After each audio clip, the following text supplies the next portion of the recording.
आप देख रहे हैं इंडिया 29 स्टेट्स न्यूज। बढ़ते हैं न्यूज की तरफ। ఆయన స్ఫూర్తితో నిరంతరం అక్కడ కూర్చునే పాలకులు పరిపాలించాలని ఎల్లవేళలా ఆయన మనకు దిశానిర్దేశం చేసే విధంగా అక్కడికి కొన్ని కేవలం కూతవేటు దూరంలోనే అంబేద్కర్ గారి విగ్రహాన్ని అద్భుతంగా ఏర్పాటు చేశారు. చేయడమే కాకుండా ప్రకాష్ అంబేద్కర్ గారిని కూడా ఆహ్వానించి రాజకీయాలకు అతీతంగా బ్రహ్మాండమైన కార్యక్రమాన్ని నిర్వహించడం జరిగింది.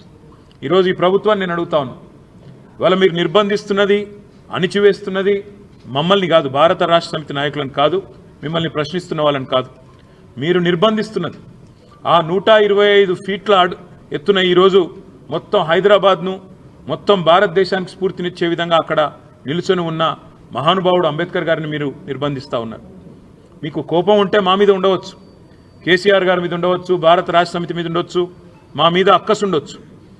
కానీ ఆ అక్కసును ఒక మహానుభావుడు ఏప్రిల్ 14 వారి జయంతి, డిసెంబర్ 6 అంబేద్కర్ గారి వర్ధంతి, మధ్యలో రాజ్యాంగ దినోత్సవం కూడా ఉన్నది. ఈ 3 సందర్భాల్లో కూడా బ్రహ్మాండంగా అక్కడ కార్యక్రమాలు చేయవచ్చు. డాక్టర్ బాబాసాహెబ్ అంబేద్కర్ దగ్గర విగ్రహం దగ్గర ఒక అద్భుతమైన మ్యూజియం కూడా ఏర్పాటు చేసినాం.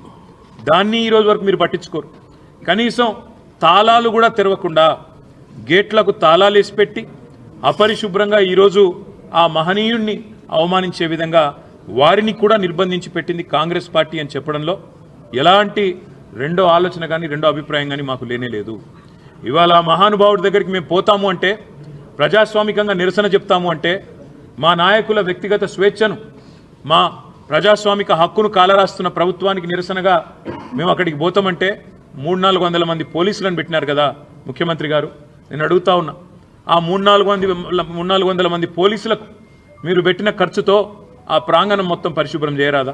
అక్కడ బ్రహ్మాండంగా ఈరోజు ఆ మహానుభావుడికి నివాళి అర్పించే కనీస సంస్కారం లేదా? నీకు నీ ప్రభుత్వానికి కనీసం ఆ ఇంగితం కూడా లేదా? అందుకే ఈ రాష్ట్ర ప్రభుత్వాన్ని, రేవంత్ రెడ్డిని నేను అనేది ఒకటే, మీరు నిర్బంధిస్తున్నది, స్వేచ్ఛను హరిస్తున్నది మాది కాదు. డాక్టర్ బాబాసాహెబ్ అంబేద్కర్ భారతరత్న ఆయన సామాన్యుడు కాదు, ఒక అసామాన్యుడు. ఈరోజు ప్రపంచవ్యాప్తంగా విశ్వవిఖ్యాత మేధావుల్లో ఒకటిగా గుర్తించబడ్డవాడు. ప్రపంచంలోని గొప్ప విశ్వవిద్యాలయాలు, హార్వర్డ్ అలాంటి